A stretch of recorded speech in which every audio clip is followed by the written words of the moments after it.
السلام عليكم ورحمة الله وبركاته.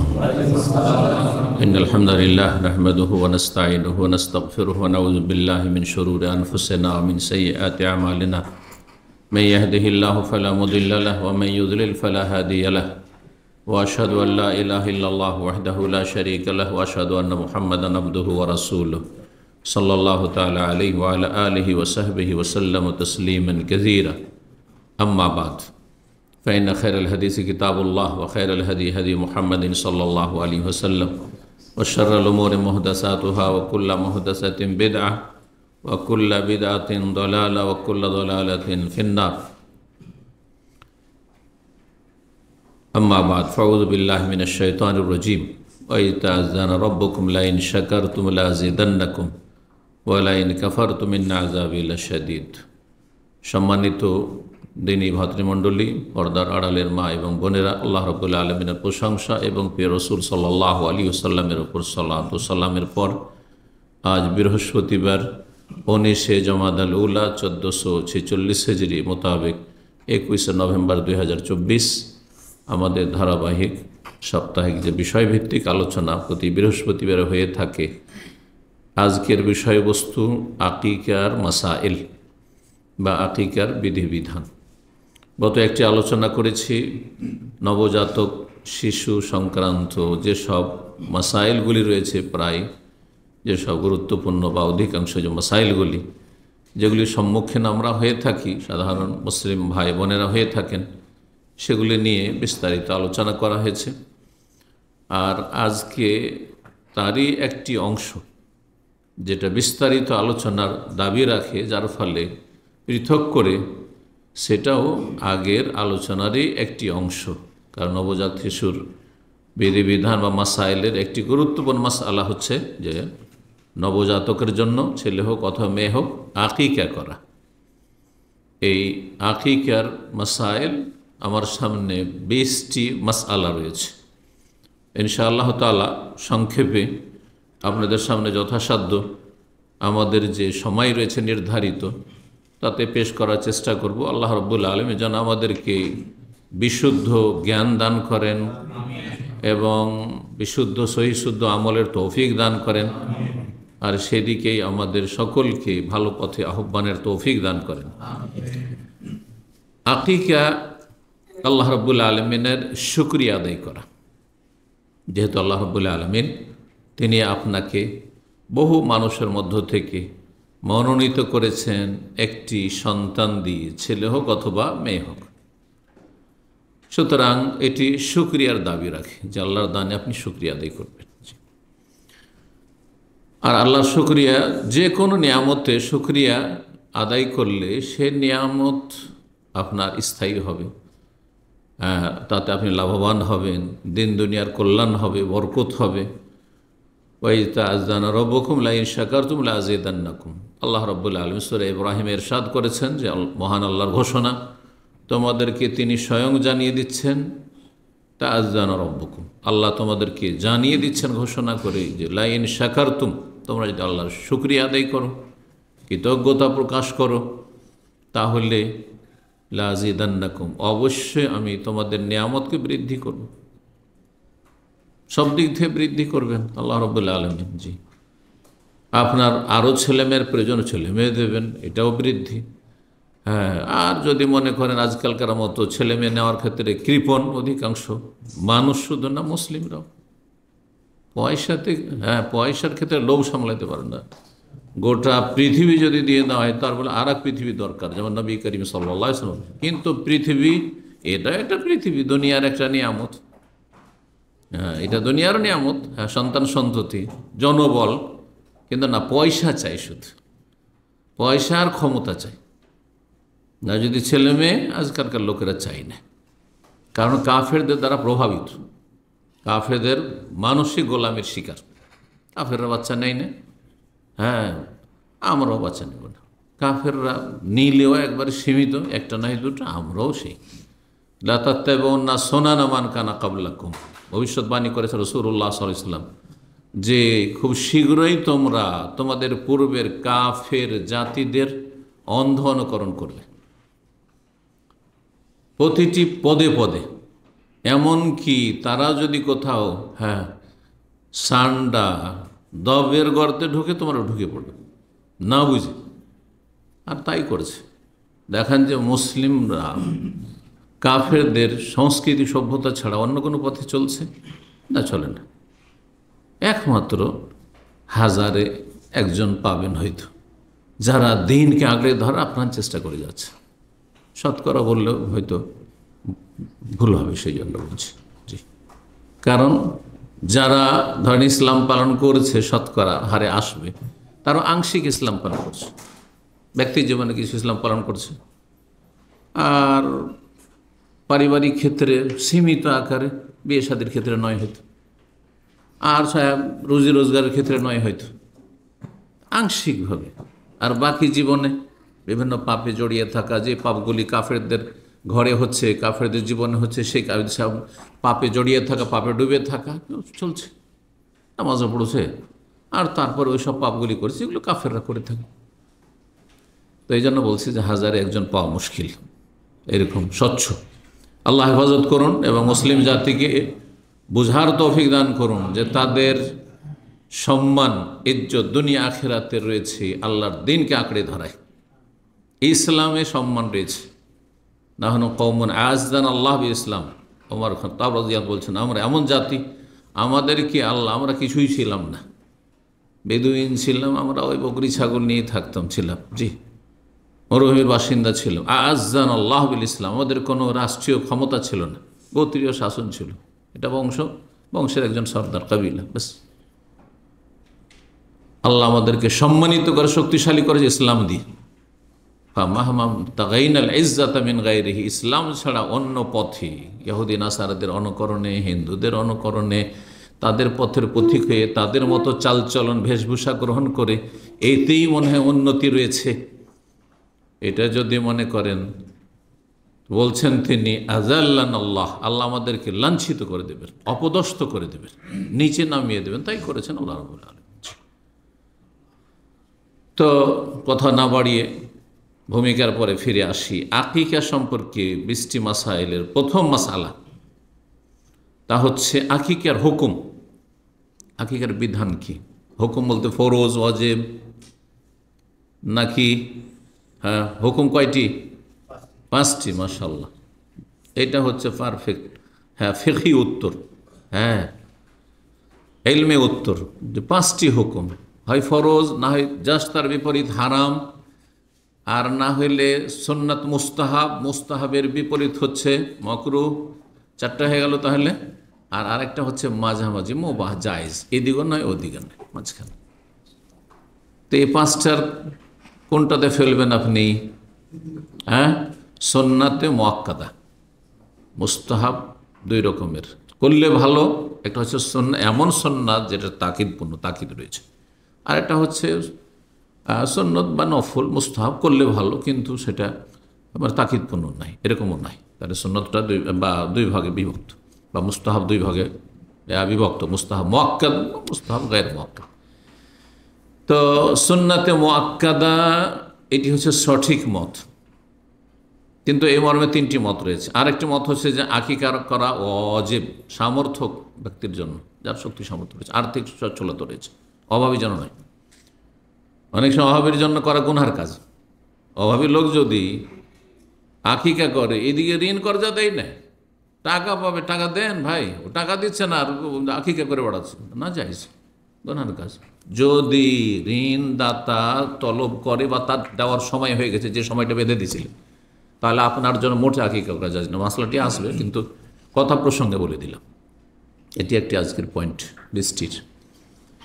আকিকা করা একদল বলছেন ওয়াজিব সচ্ছল ব্যক্তির জন্য, আর একদল বলছেন, 3য় মত, যে মুস্তাহাব, মানে সুন্নাতে মুআক্কাদাও নয়, ওয়াজিব মুস্তাহাব, করলে ভালো, না করলে কোন সুন্নাতে মুআক্কাদা নয়, এর মুআক্কাদা নফল, মুস্তাহাব। আর মাঝামাঝি হচ্ছে সুন্নাতে মুআক্কাদা, যেমন কোরবানি করা সুন্নাতে মুআক্কাদা, সঠিক মত ওয়াজিব নয়।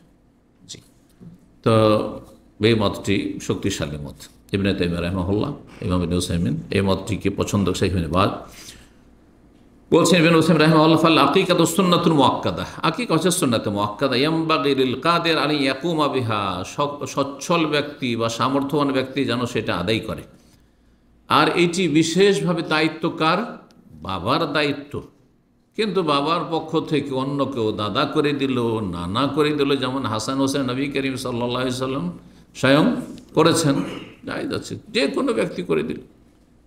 অপর মানুষকে বলছে যে আপনার ছেলে হয়েছে, আমি আকিকাটা দেবো, আমাকে দিতে দেন, অসুবিধা নেই, যে কোনো মুসলিম ভাই দিতে পারে। কিন্তু দায়িত্ব হচ্ছে কার? বাবার দায়িত্ব। একই জয়েন্ট ফ্যামিলিতে আছেন আমাদের দেশে, যেমন থাকছেন গোটা গোষ্ঠী, মানে 5 ভাই 7 ভাই, একসময় ছিল 8 ভাই 10 ভাই, সব একসাথে একেবারে একাকার হয়ে পর্দার 12টা বাজিয়ে দিয়ে গর্দা উড়িয়ে দিচ্ছে, নাজায়েজ এইসব পরিবেশ আর পরিবার। তো ওতে কি মনে করেন, আমরা ছোটোকালে এভাবে দেখেছি, এক বাড়িতে 30 জন সদস্য, 5 ভাই 7 ভাই আছে, সবার সন্তান একসাথে সাবালক সাবালিকা হয়ে গেছে, চাচাতো ভাই চাচাতো বোন সব একসাথে থাকছে। হ্যাঁ, আস্তাগফিরুল্লাহ। আর ওতে কোনো ক্ষমতা নেই, বেচারা বুড়ো হয়েছে, 50 বছর 60 বছর বয়স হয়েছে, তারপরে কোনো ক্ষমতা নেই, ওর ছেলে হয়েছে মেয়ে হয়েছে, আকিকে গিয়ে আর বাপ বেঁচে আছে, মানে ওর দাদা হচ্ছে কর্তা বাড়ির। আমাদের দেশে পারিবারিক কাঠামোটা ইসলামিক নয় ঠিক আর কি, যার ফলে অনেক নাজায়েজ কাজ হয়ে যাচ্ছে করার কারণে জয়েন্ট ফ্যামিলিতে। এ হচ্ছে আকিকার সম্পর্কে মাজমু ফাতোয়া ইমাম ইবনে উসাইমিন 25তম খণ্ড 203 পৃষ্ঠা বলেছেন। 2 নম্বর মাসআলা হচ্ছে আকিকার সময়। আকিকার সুন্নতি সময় হচ্ছে 7ম দিন। কোন দিনে? 7 দিন না, 7 দিন আর 7ম দিনে পার্থক্য রয়েছে। 7 দিন মানে অনেকে 7 দিন মানে 7 দিনের মধ্যে হইলেই হবে, 6 দিনে, হ্যাঁ 6ষ্ঠ দিনে, 5ম দিনে, হ্যাঁ 3য় দিনে করে ফেললো, এইরকম লোক আমার কাছে এসছে। ওই আমি 5 দিনের দিন আকিকা হয়নি, 7 দিনে করতে হয় না, মানে 7 দিনের মধ্যে করতে হবে, ভুল বুঝেছেন আপনি। 7ম দিনে, জি, সূর্য ডুবে গেলে পরের দিন সূর্য, যেমন এখন কোন দিন ধরবেন? এখন রাত্রে, এখন জন্ম হইল, জুমা ধরতে, কারণ জুমার রাত শুরু হয়ে গেছে, আমরা আরবি ইসলামী মাস চাঁদ হিসাবে চলব। হ্যাঁ, আর সন্ধ্যাবেলা চাঁদ উঠে, ঠিক না?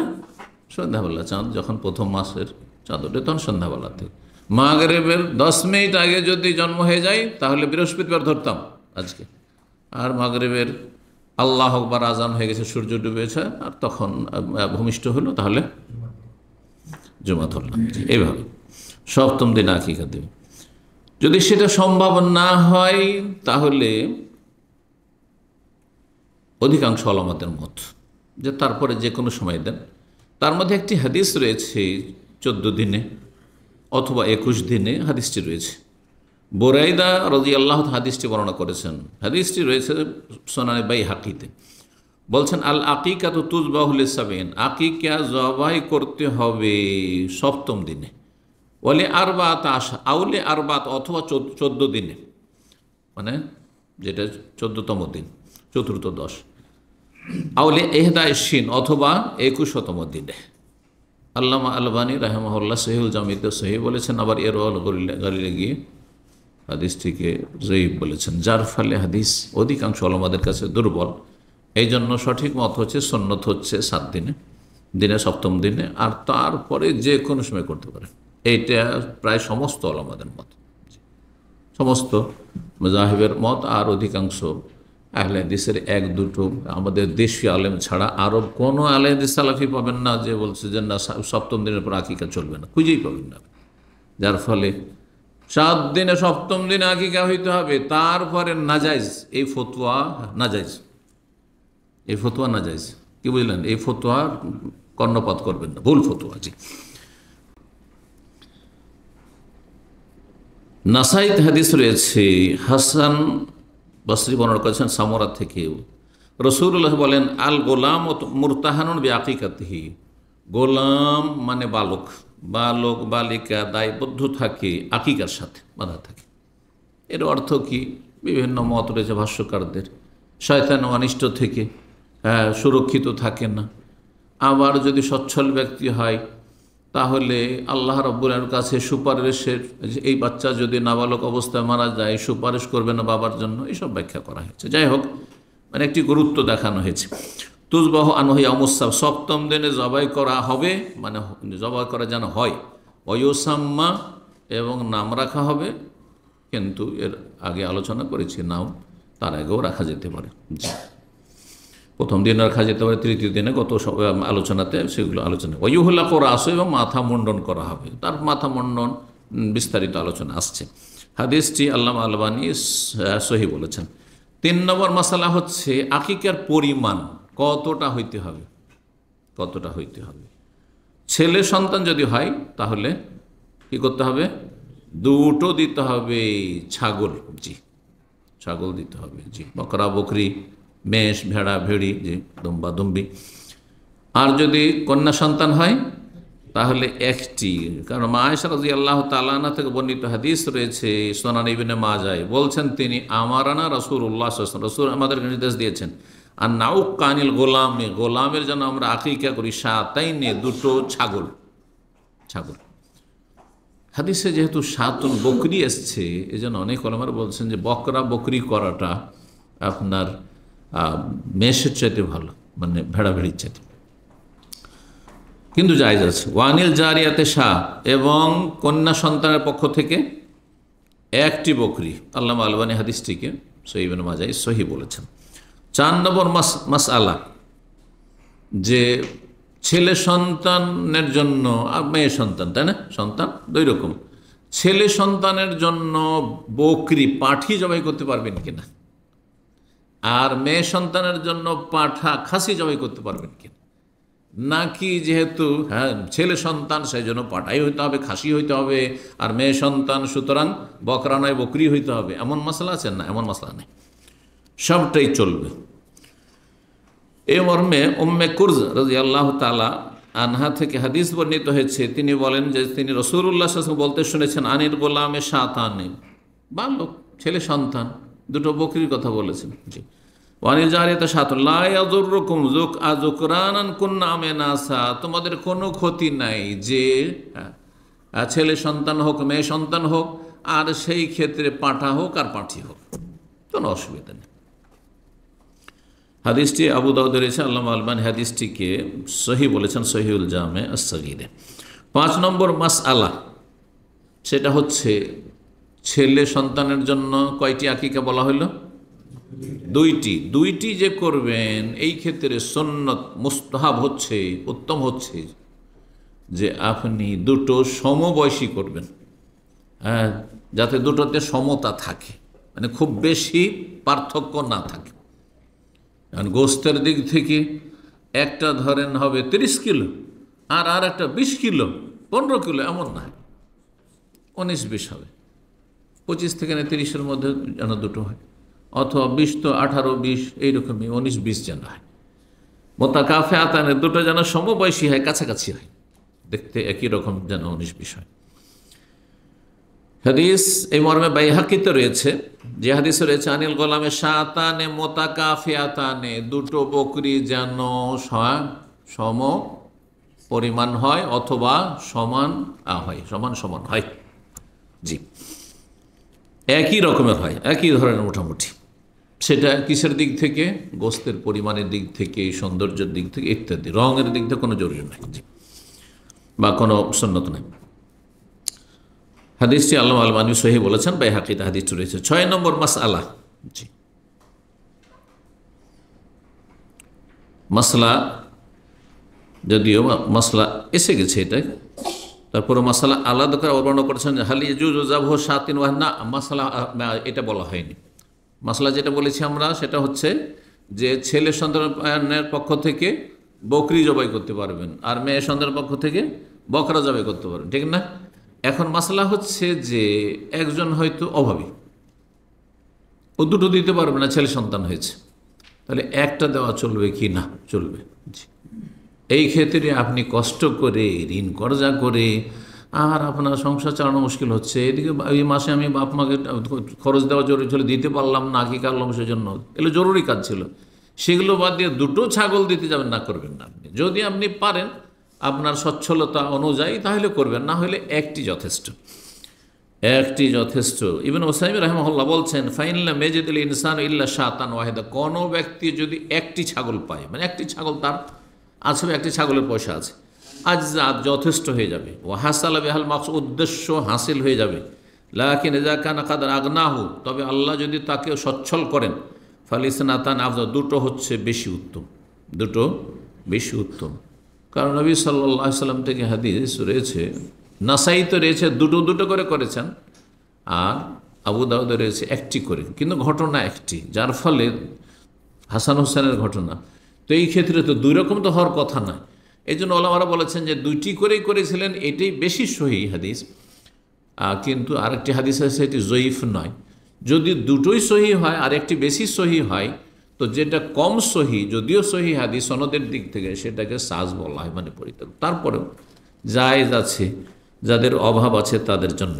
আশরাহুল মুমতে 7ম খণ্ডে তিনি এই মাসলাটি আলোচনা করেছেন। এক কথায় অভাব লোকদের জন্য যে করতে পারবে, কিন্তু একটি পারবে, ছেলে সন্তান হয়েছে, হ্যাঁ জমজ সন্তান হয়েছে, একটা একটা করে পারবে, 4টা পারবে, ধর দুটো ছেলে হয়ে গেছে, তো কি করবে 4টা? না না না, আপনি এত কষ্ট করে করবেন না, আপনি দুটো দেন, দুটো ছেলে। পারবেন না, দিয়েন না।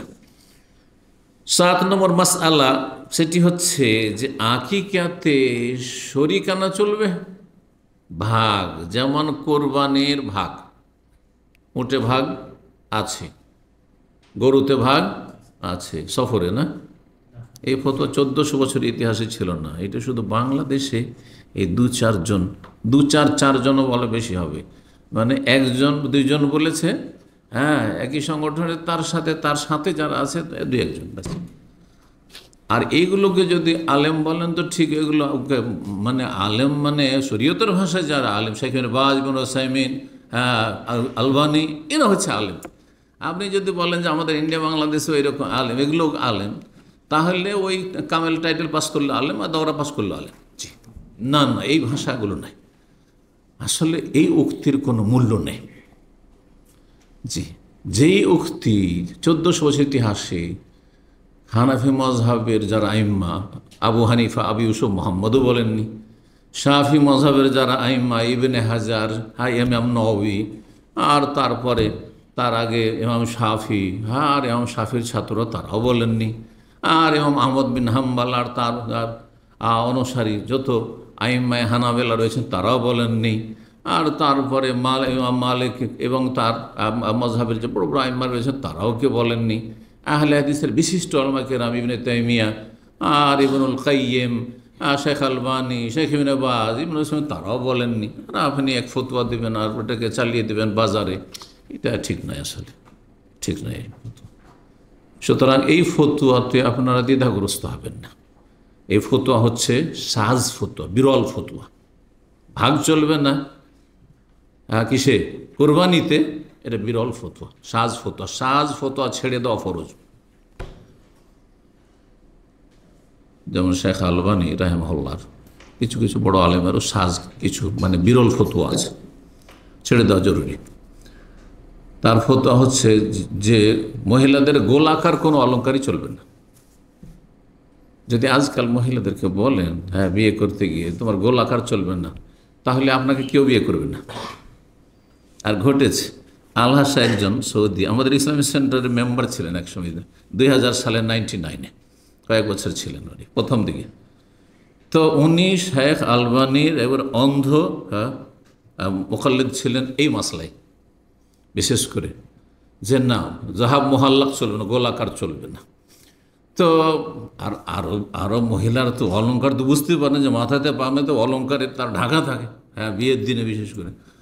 তো বলেছে তোমার চুড়ি চলবে না, হ্যাঁ তোমার মালা চলবে না, কারণ হাফ মহল্লা গোলাকার এটা চলবে না। তালাক নিয়ে চলে গেছে। তারপরে অনেক দিন ও স্ত্রী বউ খুঁজেই পায়নি, তারপরে পেল কিনা আর কোনো যোগাযোগ, বুঝতে পারছেন? তো ওইটাই বললাম যে এটা একটা অভিজ্ঞতা, বাস্তব অভিজ্ঞতা। যদি এই ফতোয়া আপনি বলেন যে আমি বিয়ে করবো এই শর্তে যে চুড়ি পরা চলবে না, মালা পরা চলবে না, এইসব নেকলেস চলবে না, তাহলে হ্যাঁ বাংলার জমিনে কোনো মহিলা মনে হয় খুঁজে পাবেন না। হ্যাঁ ইউরোপে পেতে পারেন আপনি, হ্যাঁ জি ইউরোপে গিয়ে পাবেন, তা বাঙালি জাতি পাবেন না আপনি। পাবেন, হয় ইউরোপিয়ান পাবেন, কারণ ওরা খেতে যেটা জানি আমি পৃথিবী সম্পর্কে ওই সব ধারে না। এই অলঙ্কার পরে কারা? এই আরবরা পরে, আরব মহিলারা, আর আমাদের ওই ভারতীয় মহিলারা, ভারত, বাংলাদেশ, পাকিস্তান। আর বাকি পশ্চিমা দেশে এইসব স্বর্ণ টর্ণ পরার অভ্যাস এগুলো নাই আসলে, সামান্য হয়তো কিছু থাকতে পারে। কথা বুঝতে পেরেছেন? তো হয়তো আমরাই দাম বাড়িয়ে দিয়েছি স্বর্ণের। সবাই বয়কট করেন স্বর্ণকে, দেখবেন যে স্বর্ণ নিচে নেমে আসবে। কিন্তু মহিলারা তো এই বক্তব্য ফতোয়া শুনলে সবাই বয়কট করেন। বয়কটের ডাক শাইখ মতিউর রহমান দিয়েছেন কিসের? স্বর্ণের। তো রাগ করবে সব, তাই না? কারণ তাদের স্বামীরা তো দলিল পেয়ে যাবে, ঠিক, যার অলঙ্কার ফলঙ্কার কিনে দেবো না। তো কি বলছিলাম, আকিকাতে ভাগ চলবে? চলবে না। হানাফি মাযহাবে আকিকাতে ভাগ আছে, যেটার কোনো দলিল নেই, কোনো দলিল কোনো সাহাবী থেকে নেই, রাসূলুল্লাহ সাল্লাল্লাহু আলাইহি ওয়াসাল্লাম তো দূরের কথা, কোনো তাবেঈ থেকে নেই। ভাগের আকিকা নেই। তবে বকরি ছাগল ছাড়া, ভেড়া ভেড়ি ছাড়া, দম্বাদম্বি ছাড়া উঁটে গরুতে আকিকা চলবে কিনা, গোটা উঁট দিলে, গোটা গরু দিলে, সেটা ভিন্ন বিষয়, সেটা ভিন্ন বিষয়। তো চলবে না বলছেন ইমাম ইবনুল কাইয়্যিম রাহিমাহুল্লাহ, লাম্মা কানাত হাযিহি যাবিহা জারিয়াতুন মাজরা ফিদাইল মাউলুদ। এই যে আকিকার পশু জবাই করছেন, সেটি হচ্ছে আপনার যে নবজাতক শিশু আল্লাহ যে নিয়ামত দিয়েছেন, সন্তান সন্ততি, এর ফিদিয়া স্বরূপ। আর এর জীবনের কি দিচ্ছেন জানো? কি দিচ্ছেন? আপনি মুক্তিপণ দিচ্ছেন রবকে, যে আল্লাহ আমার ছেলেটাকে হেফাজত করো তোমার রাস্তায়, এই ছেলের হেফাজতের জন্য কি করছি আমি, এরা জবাই করে আমি গরিব মিসকিনকে খাওয়াবো, আত্মীয় স্বজনকে খাওয়াবো, মুসলিম ভাই বোনদেরকে খাওয়াবো, নিজেরা খাবো, ফিদিয়া। যেমন ইসমাইল আলাইহিস সালামকে আল্লাহ মুক্ত করার জন্য কি করেছিলেন? আকাশ থেকে, জান্নাত থেকে ফাদাইনাহু বিযিবহিন আযীম, একটি দম্বা পাঠিয়ে ফিদিয়া, আল্লাহ ফাদাইনাহু বলেছেন, ফিদিয়া। আর ফিদিয়ার জন্য গোটা একটা আপনার ছেলে বা মেয়ের জন্য কমপক্ষে কি লাগবে? একটা ছাগল লাগবে, একটা জীব লাগবে, একটা গরু লাগবে, একটা উট লাগবে কমপক্ষে, তাই না? ফিদিয়া হবে, একটা অংশ দেওয়া হবে, যে 7 ভাগ গরুর করলাম, 7 ভাগ উটের করলাম, তার একটা পা, হয়ে গেল 7 ভাগ, মানে একটা পা ধরেন একটা বাচ্চার পক্ষ থেকে, আর একটা পা আরেক বাচ্চার পক্ষ থেকে, আরেকটা পা আরেকটা বাচ্চার পক্ষ থেকে, মেরুদণ্ডটা আরেকটা বাচ্চার পক্ষ থেকে, চলবে?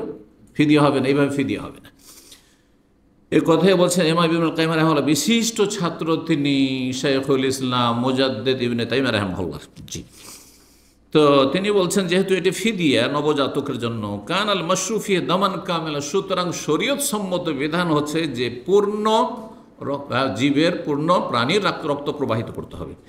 লেতাকুনা নাফসু ফিদায়ে নাফসিন, যাতে করে একটি প্রাণ আরেকটি প্রাণের বিনিময় হয়।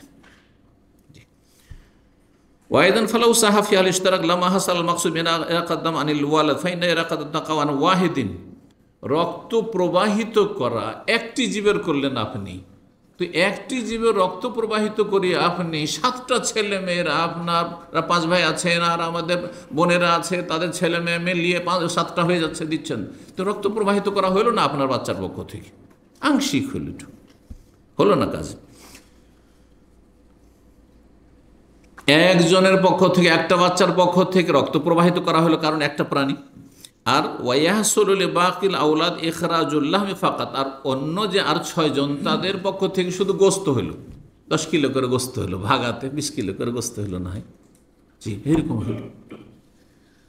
ওয়াল মাকসুদ, অথচ আকিকার লক্ষ্য উদ্দেশ্য হচ্ছে নাফসুল ইরাক আনিল ওয়ালাদ, এই যে নবজাতক শিশু, এই শিশুর পক্ষ থেকে রক্ত প্রবাহিত করা আল্লাহ সন্তুষ্টির জন্য। জি, সুতরাং এটি কি প্রমাণ করে? যে মানউল ইশতেরাক, ভাগা আকিকা চলবে না, ভাগা আকিকা চলবে না। কিন্তু এই বিষয়টি কোরবানির ক্ষেত্রে নেই। কোরবানির ক্ষেত্রে আপনি কারো পক্ষ থেকে, আপনি এইটা একজনের পক্ষ থেকে আপনি ফিদিয়া হিসাব করছেন, সুতরাং ভাগা রয়েছে, সেখানে শরীকানা রয়েছে। জি, 8 নম্বর মাসালা, মাসলা হচ্ছে যে আকিকার জন্য কি ছাগল, দুম্বাদুম্বি, ভেড়া ভেড়ি হইতে হবে, নাকি এছাড়াও গরু, গাভী দিয়ে অথবা ওঁট দিয়ে চলবে? এই বিষয়ে ফোকাহাদের ইখতলাফ রয়েছে। ভাগ চলবে না, কিন্তু হয়ে গেল ভাগের মশলা 7 নম্বর মশলা। 8 নম্বর মশলা যে ভাগ নয়, গোটাই দেবো, কিন্তু আমি ওঁট দেবো, গোটাই দেবো কিন্তু গরু দেবো। কেন বাংলাদেশের মানুষ গরু পছন্দ করে না খাসি পছন্দ করে? গরু। হ্যাঁ, কারণ গরু না খেলে তো পাক্কা ইমানদার হয়ে যাবে না তো। হ্যাঁ, গরু খাওয়া মানে হিন্দুদের সাথে পার্থক্যটা হইল। অথচ নবী সাল্লাল্লাহু আলাইহি ওয়াসাল্লাম বলছেন যে কাফেরের সাথে পার্থক্য হচ্ছে সালাত, নামাজ পড়বে না, নামাজ পড়ে পার্থক্য দেখাইতে হবে, এইটা করবে না। ও গরু খেয়ে পার্থক্য দেখাবে যে আমরা গরু খাই, ওরা গরু খাই না। দেখো আমরা মুসলিম। জি হ্যাঁ, আল্লাহ হেদায়েত দান করেন। তো কিন্তু ইন্ডিয়ার মানুষ, হ্যাঁ, গরু পছন্দ করে না খাসি পছন্দ করে? খবরদার, ইন্ডিয়ার মেহমান যদি যায় আপনাদের কাছে, তোকে গরু খাওয়াবেন না। শুধু ব্যতিক্রম আমি, কিন্তু আমি দুটোই সমান আমার কাছে। আবার দুটোতে ফজিলত নেই কোনোটারই, যে গরুর ফজিলত বেশি বা খাসির ফজিলত, ওটাও নেই। আবার দুটোই সমান। হ্যাঁ, আমার কাছে খেলে এইটাও খেলাম ওটাও খেলাম, কোনো পার্থক্য নেই। কিন্তু ওরা কেন, হ্যাঁ, খাসিকে বেশি মনে করে যায়, হ্যাঁ আমার সম্মান হলো, খাসি জবাই করে সমাজ বা খাসির গোস্ত খাওয়াইলো, আর গরু খাওয়াইলে আমার সম্মান করলো না। কেন এই ধারণা জানেন? রহস্য হচ্ছে যে গরু 150 থেকে 200 টাকা কেজি। কিছুদিন আগে তো মনে করেন বছরখানেক আগে 150 টাকা ছিল, এখন 200 টাকা পৌঁছে গেছে শুনলাম। 200 টাকা হলো, তারপরে অনেক সস্তা, তাই না? আর বাংলাদেশে গরু 800 টাকা। হ্যাঁ, খাসিও কাছাকাছি ওই রকমই ধরেন। হ্যাঁ, কত? 800-900, পার্থক্য তেমন কোনো বেশি পার্থক্য নেই আর কি। ব্যাপারটা এখানে যে আপনি তাহলে কি করলেন না, ভালো আপ্যায়ন করলেন না, সস্তা দিয়ে সেরে দিলেন আপনি।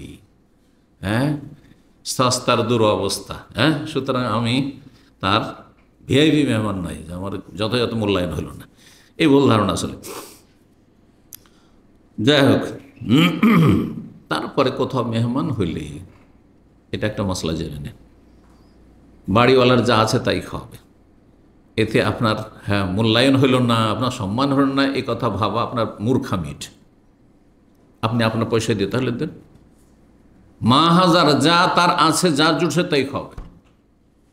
ধরেন এমন লোকের বাড়িতে গেছেন যার বাড়িতে আপনার সবজি ভাত ছাড়া কিছু নেই, তা আপনার জন্য সে ধার কর্জা করে আপনাকে গোস্ত খাওয়াবে আর মাছ খাওয়াবে? হ্যাঁ, না, মোটেই না, যা আছে তাই খাওয়াবে। এটাই ইসলাম, এটাই রাসূলুল্লাহ সাল্লাল্লাহু আলাইহি ওয়াসাল্লাম সুন্নাত, এটি সাহাবা কেরামদের সুন্নাত। এই নয় যে মেহমান আছে তাড়াতাড়ি করে ভালো কিছু প্রস্তুত করো তারপর মেহমান ডাকছি, এটা সাহাবারা করতেন না। এগুলো তাকাল্লুফ শুরু হয়েছে, দুটো পয়সা হয়েছে মানুষের কাছে। হ্যাঁ, আল্লাহর নিয়ামতের অপচয় শুরু হয়েছে, কোনো প্রয়োজন নেই। এতগুলি আইটেম হইতে হবে, না হলে সম্মান হইল না রে মেহমান, হ্যাঁ, কি বলবে? না না না, ভুল কথা এগুলো। আর এইদিকে গরিবের খোঁজ খবর নেন না আপনি। গরিব, হ্যাঁ, চিকিৎসা না করলে মরে যাবে, খোঁজ নিচ্ছেন না, একটা পয়সা খরচ করছেন না। আর এদিকে ছেলে মেয়েদের জন্য আর আত্মীয়দের জন্য আর খরচ করার শেষ নেই, আউযুবিল্লাহ, বিলাসিতার শেষ নেই। শুধু 2-4টা ইবাদত বন্দেগী করার নাম ইসলাম নয়। হ্যাঁ, ব্রেনটাকে পরিবর্তন করতে হবে, আপনার মানসিক অবস্থায় আপনাকে বিপ্লব নিয়ে আসতে হবে, ইনকলাব নিয়ে আসতে হবে, ইমানি জজবা থাকতে হবে যে আমার কোনখানে খরচ করলে আল্লাহ সন্তুষ্টি বেশি হবে। আমার মতো মেহমানকে ভালো ভালো খাওয়াইলে বেশি আল্লাহ সন্তুষ্টি হবে না একটা গরিব লোক মরে যাচ্ছে, হ্যাঁ, গরিব লোক খেতে পাচ্ছে না, বস্ত্র পাচ্ছে না, এই শীতের সময় আসছে, তাকে দিলে বেশি নাকি হবে?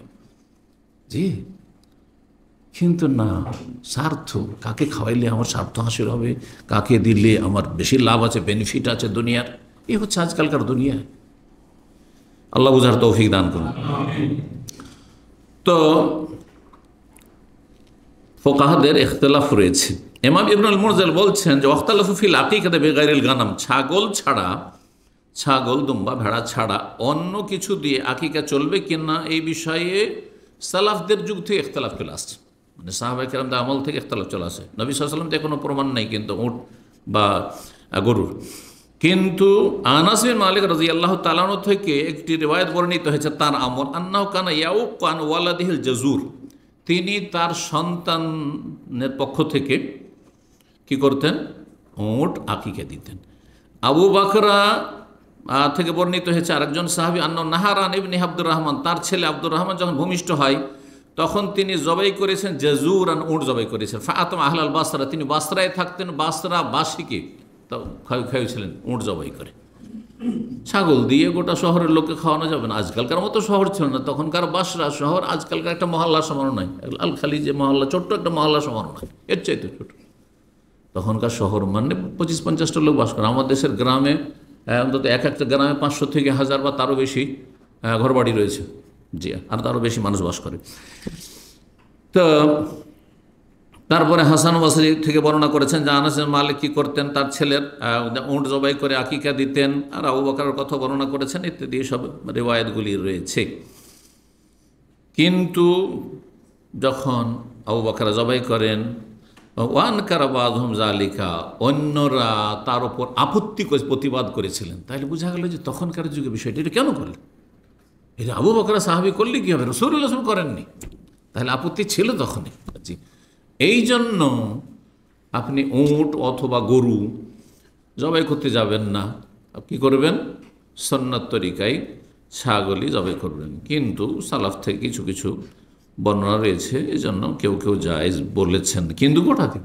এই জন্য যারা বলে যে আমাকে গরু দিতে হবে, গরু দেবো, গোটা গরু দেন, আপনি ভাগ চলবে না, আপনি দেবেন, দুটো গরু দেন, ছেলে হয়েছে দুটো গরু দেন, হ্যাঁ, তখন ঠান্ডা হয়ে যায়। বলছেন যারা প্রতিবাদ করেছেন যে এটা চলবে না, উটে চলবে না, গরুতে চলবে না, তারা বলেছেন আমারা রাসূল বেশাতাই নেই আনিল গোলাম আনিল জারিত বেশাতিন ওয়ালা ইজু ওয়াক্কা বিগাইরি যালিক। রাসূলুল্লাহ সাল্লাল্লাহু আলাইহি ওয়াসাল্লাম দুটো ছাগল বলেছেন ছেলের পক্ষ থেকে, আর একটি ছাগল কথা বলেছেন মেয়ের পক্ষ থেকে, সুতরাং এ ভিন্ন আকিকা চলবে না। এটাই করা উচিত, আল্লাহু তাআলা আলাম। 9 নম্বর মাসালা, আকিকার জন্য ধার কর্জা নেওয়া যাবে কি না? ধার কর্জা নেওয়া যাবে। একটা হচ্ছে ধার কর্জা নেওয়া, আর একটা হচ্ছে ধার কর্জা আপনার উপর আছে, ঋণের বোঝা আছে, আর আকিকা করা, দুটো মাসলা কিন্তু আলাদা। আকিকার জন্য ধার কর্জা নিতে পারবেন যদি আপনি নিশ্চিত থাকেন যে আমার কাছে কি আছে, বিকল্প আছে। মানে আমি এখনকার মতো ধার নিতে হচ্ছে, কিন্তু আমি যে কোনো সময় এটা পরিশোধ করে দিতে পারবো, ধন সম্পদ আছে, অথবা মাস শেষ হইলে কটা দিন পরে আমার স্যালারি চলে আসবে, বেতন চলে আসবে, তো আমি তখন দিয়ে দিতে পারবো, অসুবিধা নেই। কিন্তু যার জানা নেই, কোনো কাজ নেই, এখন বেকার, চাকরি নেই, কাজ নেই, ব্যবসা নেই, বসে আছে, আর আপনি কর্জা নেবেন আর আকিকা করবেন না। তো এই মাসলাতে ইখতিলাফ রয়েছে যে কর্জা নিয়ে আকিকা দেওয়া যাবে কি না। ইমাম আবু আবদুল্লাহ, ইমাম আহমদ বিন হাম্বলকে জিজ্ঞেস করা হয়। হাম্বলি মজহাবে আর মালিকি মজহাবে আকিকা কর্জা নিয়ে ধার নিয়ে দেওয়া মুস্তাহাব, ভালো, নিতে পারেন, কিন্তু শর্ত হচ্ছে যেন পেমেন্ট করার মতো আপনার প্রস্তুতি থাকে, আছে ব্যবস্থা, এবারে অসহায় নয়, কাজকর্ম নেই, চাকরি নেই, এরকম নয়। বলছেন তাকে জিজ্ঞাসা করা হয় আর রাজুল ইউলাদু লাহু ইবনুন, কারো ছেলে সন্তান হয়েছে, ওয়ালাইসা ইনদাহু মা ইয়াকুনহু, আকিকা করার পয়সা নেই। তিনি বলছেন তাকে জিজ্ঞাসা করা হলো আহাব্বু ইলা ইস্তাকরিজা ওয়া ইয়াকানহু, আপনি কি পছন্দ করেন যে সে ধার কর্জা নিক এবং আকিকা করুক, আম ইউআখিরু যালিক হাত্তা ইউসার, নাকি সে ডিলে করে, বিলম্ব করবে সচ্ছলতা পর্যন্ত, যে যাক 7ম দিনে পারলাম না সুন্নতি তরিকায়, যখন আমি সচ্ছল হব, অভাবমুক্ত হব, টাকা পয়সা হবে, তখন আকিকা করবে, কোনটা করবে? নাকি সুন্নতি 7 দিনের সময় ধার কর্জা নিয়ে নেবে? তখন বলছেন আসাদ্দু মাসামেত ফিল আকিকাতে মা রাওয়াল হাসান আন সামরা, সবচাইতে শক্ত কথা যেটা শুনেছি মানে আকিকার গুরুত্ব সম্পর্কে, হাসান বসরি বর্ণনা করেছেন সামরা থেকে, নবী সাল্লাল্লাহু আলাইহি ওয়াসাল্লাম কুল্লু গুনামিন রাহিনাতুন বিআকিকাতি, প্রত্যেক বালক বা শিশু দায়বদ্ধ থাকে, আকিকার সাথে বাধা থাকে। ওয়াইন্নিলা আরজু, আমি আশা করি, ইনিস্তাক রাজা, হতে পারে যে এই ছেলে মেয়ের বাবা আকিকা করার জন্য যদি ধার কর্জা নাই, আইয়ুআজ্জিল আল্লাহুল খালাফ, হতে পারে আল্লাহ এর বরকতে উত্তম বিকল্প দিয়ে দেবেন, রুজিতে বরকত দিয়ে দেবেন। লিআন্নাহু, কেন? লিআন্নাহু আহিয়া সুন্নাত মিন সুনান নবী, কারণ তার উদ্দেশ্য হচ্ছে নবী সাল্লাল্লাহু আলাইহি ওয়াসাল্লাম একটি সুন্নতকে জীবিত করা, সুন্নতকে জীবিত করা, এবং নবী সাল্লাল্লাহু আলাইহি ওয়াসাল্লাম থেকে যে সুন্নত এসেছে তার অর্থ বা মাজা আবেহি বা মাজা আনহু, নবী সাল্লাল্লাহু আলাইহি ওয়াসাল্লামের সুন্নত অনুসরণ করা। ইমাম আহমদ রাহিমাহুল্লাহর মাসাইলে তার ছেলেও বড় ইমাম ছিলেন, তিনি সংকলন করেছেন। এটি হচ্ছে ইবনে তাইমিয়া রাহিমাহুল্লাহর মত, আর এটি হচ্ছে ইবনে উসাইমিন রাহিমাহুল্লাহর মত, কি যে আকিকার জন্য কর্জা নিয়ে আপনি আকিকা করতে পারবেন, কিন্তু যেন সৎ নিয়ত থাকে যে আমি তাড়াতাড়ি দিয়ে দেবো, আর আমার কাছে ব্যবস্থা আছে, যে কোনো সময় আমি দিয়ে দিতে পারবো এদিক ওদিক থেকে। জি, 10 নম্বর বিষয়, বড়দের আকিকা চলবে কিনা। শাহবালক হয়ে গেছেন আপনারা, কয়জন আকিকা হয়েছে একটু হাত উঠান তো, যারা আকিকা হয়েছে হাত উঠান। অল্প কয়জন, অল্প কয়জন উঠেছেন, এতে আপনাদের দোষ নেই। যদি বাবা সচ্ছল থেকে থাকেন, দায়িত্ব কার ছিল? আমার আকিকার দায়িত্ব আমার আব্বার দায়িত্ব ছিল রাহিমাহুল্লাহ। তো মায়েরও দায়িত্ব নেই, কার দায়িত্ব? বাবার দায়িত্ব। উনি যদি সচ্ছল থেকে না দেন, তাহলে উনি দায়িত্বহীনতার পরিচয় দিয়েছেন। আর যদি সচ্ছল না থাকেন, অসচ্ছল থাকেন, তাহলে তার আকিকা ছিল না, আকিকা ছিল না তার। যে অনেক সময় সচ্ছলই ছিল কিন্তু অসচ্ছল ছিলেন না, কিন্তু অজ্ঞ ছিল, দিনের কোনো জ্ঞান ছিল না, ভ্রুক্ষেপও ছিল না, বেদাত করেছে, সুন্নত করেনি। জি, বেদাত করেছে, মুখ মিষ্টি করেছে, হ্যাঁ ধুমধাম করেছে, খাতনার বিশাল জিয়াফত করেছে, হ্যাঁ গরু মেরে দিয়েছে চামড়া কাটার জন্য। জি, আল্লাহ হেদায়েত দান করুন। তো বড়দের আকিকা চলবে কিনা। আনাস মালিক রাদিয়াল্লাহু তাআলা থেকে হাদিস বর্ণিত হয়েছে, বলছেন তিনি যে আন্না আক্কা নাফসি বাদা মা বুইসা নবিয়ান, নবী সাল্লাল্লাহু আলাইহি ওয়াসাল্লাম নিজের আকিকা নিজেই করেছে নবুয়ত প্রাপ্তির পরে।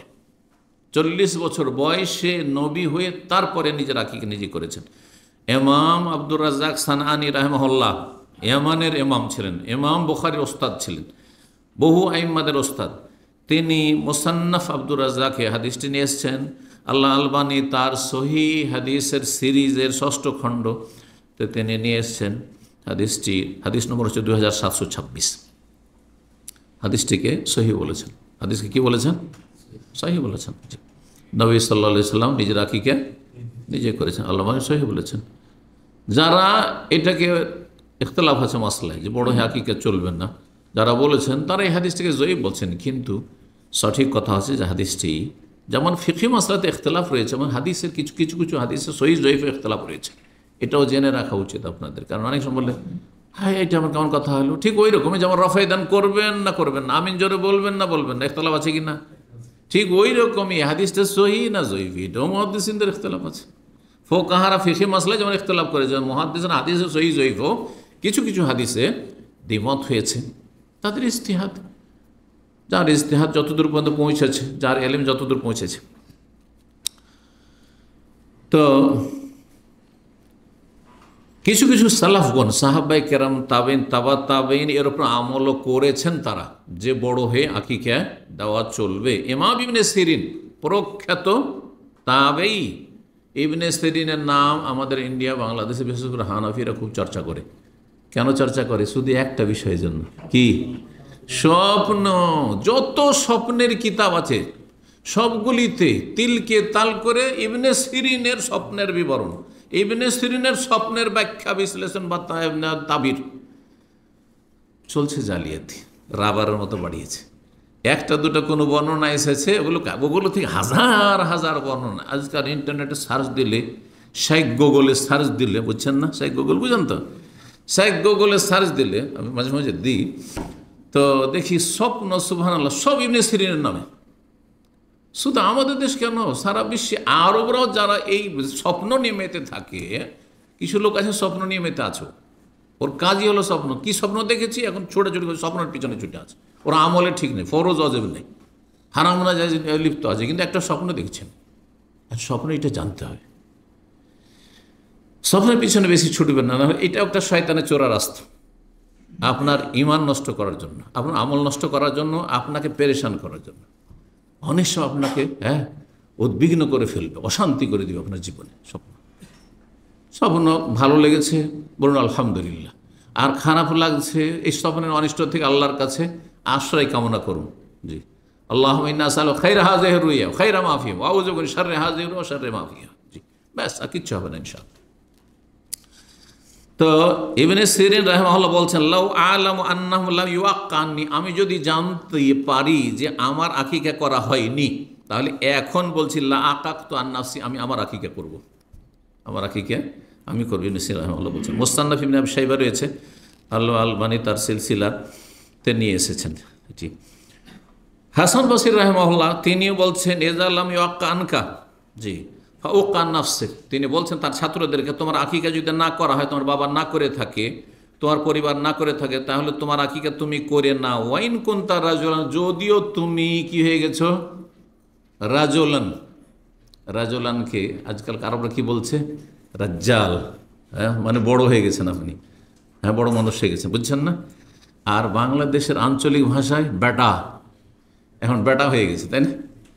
কিন্তু আমাদের যে ভাষা রাজশাহী আর মালদহের ভাষায় বেটা মানে ছেলে সন্তান বেটা, বুঝতে পারছেন, ও ছোট হইল, আর মেয়ে সন্তান মানে বেটি। আর আপনারা বাকিরা কি বলেন আপনারা, আমার পোলা তো বেটা হয়ে গেছে, তার মানে কি তরজমা করে, বাংলার তরজমা বলেন বড় হয়ে গেছে, রাজ্জাল হয়ে গেছে। তো এগুলো হলো আঞ্চলিক ভাষা। যাই হোক, আপনাদের মাশাআল্লাহ অনেক ভাষা শিখে গেছি। আচ্ছা, বুঝতে পারি, কারণ না বুঝলে তো বুঝলেন, আমার আমার আমার পোলা বেটা হয়ে গেছে, তো এটা না বুঝলে তো আমি বুঝবো না। বেটা হয়ে গেছে মানে বেটাই তো বেটা থাকে, আমি জানি ছেলে সন্তানকে বেটা বলি, ছোট হইল, 1 বছর হইল। 11 নম্বর মাসলা হচ্ছে বাচ্চা শিশু মাতৃগর্ভে যদি মারা যায়, কিন্তু 4 বছর হয়ে গেছে, রূহ দিয়ে দেওয়া হয়েছে, অথবা পূর্ণ হওয়ার পরে 10 মাস হওয়ার পর, ভূমিষ্ঠ হওয়ার পরে মারা গেছে, 7 দিনের আগে মারা গেছে, আকিকা করবেন কি করবেন না, এটা মাসলা হচ্ছে 10 নম্বর মাসলা। কত নম্বর মাসলা বললাম? 11 নম্বর, তাই না? 11 নম্বর মাসলা। জি, তো ইবনে উসাইম রাহিমাহুল্লাহ বলছেন, এজা ওলেদাল মৌলুদ বাদা তামামে আরবাতে আশহুর, যদি কোনো শিশু ভূমিষ্ঠ হয় 4 মাস মাতৃগর্ভে পূর্ণ হওয়ার পর, মানে 4 মাস মানে 120 দিন হয়ে গেছে, তার মানে 340-এ কি হয়ে যায়, রূহ দিয়ে দেওয়া হয়, তার মানে জীবন্ত সে, হ্যাঁ, তার জীবন দিয়ে দেওয়া হয়েছে। তাহলে ফাইন্নাহু ইউআক্কানু, তাহলে তার আকিকা করা হবে, ওয়ায়ুসাম্মা, এই যার নামও রাখা হবে, কারণ হাসর মাঠে নাম ধরে, বাপের নাম ধরে ডাকা হবে। জি, নাম রাখবেন, যদিও 4 মাসের বাচ্চা, 5 মাসের বাচ্চা অসম্পূর্ণ ভূমিষ্ঠ হয়েছে, কিন্তু তার হায়াত ছিল। জি, লিআন্নাহু বাদ আর বাধাস্তুন ফিহি রূহ ফুঁকে দেওয়া হয়েছে, ওই বাস ইয়াউমাল কিয়ামতের দিন তাকে উঠানো হবে হাসর মাঠে, যেমন আমাকে আপনাকে উঠানো হবে, তেমন তাকে উঠানো হবে। লিকাউল বাবুল মফতু, 2য় খণ্ড, 11 পৃষ্ঠা। 12 নম্বর মাসালা, আকিকা জবাইয়ের কোনো বিশেষ দোয়া আছে কি না? কোনো হাদিসে কোনো বিশেষ দোয়া নেই। ব্যাস, পশু জবাই করার জন্য কি লাগে? বিসমিল্লাহ, হ্যাঁ, আল্লাহর নাম নেওয়া ফরজ, আর আল্লাহ আকবার বলা সুন্নাত। এমনকি আল্লাহ আকবার বলা ফরজ নয়, অর্থাৎ কেউ যদি শুধু বিসমিল্লাহ বলে, আল্লাহ আকবার না বলে, তো আপনার পশু হালাল, সুন্নাত ছুটল, উত্তমের খেলাফ কাজ করলো। কিন্তু শুধু আল্লাহ আকবার বলল আর বিসমিল্লাহ বললো না, তাহলে সে ফরজ ছেড়ে দিল। জি, ওয়ালা তাকুম মিম্মা লাম ইউযকার ইসমুল্লাহ, আল্লাহর নাম উচ্চারণ করার কথা বলা হয়েছে, একটু বিসমিল্লাহ বলতে হবে। তো যাই হোক, আকিকা জবাইয়ের কোনো বিশেষ দোয়া নেই, কিন্তু একটি রিওয়ায়াত রয়েছে বাইহাকিতে, যাতে হাসান হুসেনের আকিকা সম্পর্কে একটি হাদিস রয়েছে। হাদিসটিকে কেউ জয়ীব বলেছেন, আর ইমাম নওয়াবী রাহিমাহুল্লাহ হাসান বলেছেন, অধিকাংশরা জয়ীব বলেছেন। মা আয়েশা রাদিয়াল্লাহু তাআলা বলছেন যে, আক্কা রসুল আনিল হাসান হুল হোসেন, রসুল্লাহ সাল্লাল্লাহু আলাইহি ওয়াসাল্লাম হাসান হোসেন আকিকা করলেন আর বললেন, কুলু, তোমরা বলো বিসমিল্লাহ আল্লাহু আল্লাহু আকবার, বিসমিল্লাহ আল্লাহু আকবার বলেন, অথবা আল্লাহু আকবার। তারপরে এটুকু তো বলতেই হবে, কিন্তু তারপরে আল্লাহ আল্লাহকা ওয়া ইলাইকা হাযিহি আকিকাতু ফুলান, হে আল্লাহ, এটি তোমার সন্তুষ্টির জন্য এবং তোমার উদ্দেশ্যে, হ্যাঁ, তোমার সান্নিধ্য লাভের উদ্দেশ্যে। জি, তো তারপরে বলবে হাযিহি আকিকাতু ফুলান, এটি অমুকের আকিকা। এই যে না উচ্চারণ করে বলা, এটা জরুরি না? কোনো জরুরি না। যেমন কোরবানির ক্ষেত্রে নাম লিস্ট করে নিয়ে আসে, আর তারপরে পড়ে, ইমাম সাহেব ছাড়া জবাই হবে না, যেন ব্রাহ্মণ ছাড়া হিন্দুদের পূজা হবে না, না না না, এগুলো নেই ইসলাম। যদি সাধারণ মানুষ আপনি নিজে আর আপনি আপনার কোরবানি জবাই করতে পারবেন, বিসমিল্লাহ আল্লাহ বলতে জানেন, বাস যথেষ্ট, আর তারপরে জবাই করেন আপনি, এটা বেশি উত্তম। নিজে হাতে জবাই করা বেশি উত্তম। সারা দিন অপেক্ষায় আছে, লাইন লেগে আছে সব, ইমাম যখন ফুরসত হবে সবগুলি জবাই করার পর আমার কাছে আসবে, না না, মোটেই অপেক্ষা করবেন না, আপনি আপনার আকিকা জবাই করুন। এইসব পদ্ধতিগুলো বাদ দেন সব। জি, তো নাম বলা মুস্তাহাব বা জায়েজ, কিন্তু নাম বলতে আমার কোনো প্রয়োজন নেই। ইন্নামাল আমাল ও বিনিয়ত, মানুষ আমল নির্ভর করে কিসের ওপর? আর নিয়ত হয় এখানে, এখানে নয়। জি, কিন্তু কার আকিকা হচ্ছে যদি বলে নাই, এই হাদিসটি যারা আমলযোগ্য বলেছেন, হাসান যেমন এমন নবী বলেছেন হাজিহি আকিকা তো ফুলান, এটি অমুকের আকিকা, তাহলে ভালো। আর নাও যদি বলে তবু বিসমিল্লাহ আল্লাহু আকবার, তো আল্লাহ জানছেন যে কার উদ্দেশ্য, কার এটি আকিকা, তো জানছেন আল্লাহ রাব্বুল আলামিন। 13 নম্বর মাসলা হচ্ছে যে আকিকার গোশত কেমন করে পাক করবেন, পাক করে খাওয়াবেন না কাঁচাই বন্টন করবেন। জি, এই মাসলা শেখ বিন বাজ রাহিমাহুল্লাহ বলছেন সাহেবুহা মুখাইয়ারুন, আকিকা করনেওয়ালা মানুষ, যে পরিবার আকিকা হচ্ছে তার স্বাধীনতা রয়েছে। ইনশা ওয়াজ্জাহ লাহমান বাইনাল আকারি ওয়াল আসহাব ওয়াল ফুকারা, যদি চাই সে গোশত কি করবে, জবাই করার পরে বিতরণ করে দেবে আত্মীয় স্বজনদের মাঝে, সাথী সঙ্গীদের মাঝে, দোস্ত বন্ধুর মাঝে, ওয়াল ফুকারা, দরিদ্রের মাঝে। আত্মীয় স্বজন মানে নিজেরা খেলেন, নিজেরা নিজের আত্মীয় স্বজন, আর হচ্ছে বন্ধুমহল, পাড়া প্রতিবেশী, আর আরেক দল হচ্ছে যারা অভাবী গরিব মানুষ গ্রামের, তাদেরকেও খাওয়াবেন। শুধু সচ্ছলরা না, এটা নয়, গরিবদের অবশ্যই খাওয়াইতে হবে, গরিবদেরকেও খাওয়াবেন, যেমন কোরবানিতে করে থাকেন, কিন্তু 3টা সমান সমান হইতে হবে ভাগে, এমন কোনো শরীয়ত নাই, কম বেশি হইতে পারে। তাহলে কাঁচা গোস্ত দিতে পারেন। ওয়াইনশা তাবাখাহা, যদি চাই তো পাকিয়ে নেবে। ওয়াদা ইলাইহা মান শামিল আকার ওয়াল জিরান ওয়াল ফুকারা, আর তারপরে দাওয়াত দিবেন যে আসেন আকিকার গোস্ত, আকিকার দাওয়াত খেয়ে যান, আর তার সাথে যার যেটা জুটে আর যেখানে যেটা চলে। আকিকার গোস্তের সাথে কারো জুটে তো ভাত করবে, ভাতের দেশে, আর না হলে কেউ যদি মনে করে যে রুটি। এখন বাংলাদেশে বা বাঙালি জাতি আকিকা দাওয়াত দিলে ওকে ভাত খাওয়াইতে হবে আকিকার গোস্তের সাথে, কিন্তু পাকিস্তানি রুটি। পাকিস্তান এই বাহারাইনে আমাদের পাকিস্তানি ভাই যে আল ফুরকান সেন্টারের, উনি জুমার দিনে দাওয়াত দিয়েছেন দুপুরবেলাতে। তো আমি জানছি যে তো পাকিস্তানি দাওয়াত মানে তো আমাকে রুটি খেতে হবে, তার রুটি খাওয়া অভ্যাস আছে আমার অবশ্য, আলহামদুলিল্লাহ। তো একসময় বেনারস জামিয়া সালেফিয়ায় থেকেছি, আবার উত্তরপ্রদেশের ওখানকার ট্রেডিশন হচ্ছে যে 50-50 খেতে হবে, নুস নুস, একটা রুটি আর তারপরে ভাত, অল্প ভাত, এটা হচ্ছে ওদের ট্রেডিশন। আর পাকিস্তানি মানে গোটা সপ্তাহ রুটি খেতে হবে, জুমার দিনে বিরিয়ানি, এটা। জি, আর সেটা নাও থাকতে পারে, হতে পারে আর কি। তো আমি ভাইয়েরা, আরও ভাইয়ের মানে 8-10 জনকে দাওয়াত দিয়েছে মাশাআল্লাহ, আমাদের বাংলা ভাষাভাষী যারাই দাওয়াতি ময়দানে জড়িত, ওখানে দাওয়াত দিয়েছে, সবাই গেলাম। তো আমি তাদেরকে বলতে লাগলাম যে আজকে মনে হয় আপনাদের রুটিই খেতে হবে, কিন্তু তারপর হঠাৎ মনে পড়লো যে আজকে তো জুমা, মানে জুমা আছে, আশা করেন যে বিরিয়ানি পাবেন। কথা সত্যি, রুটিও আছে আর বিরিয়ানিও আছে। জি, যেহেতু অভিজ্ঞতা আছে, যার ফলে আগে তাদেরকে জানিয়ে দিলাম যে এখন প্রস্তুত থাকে।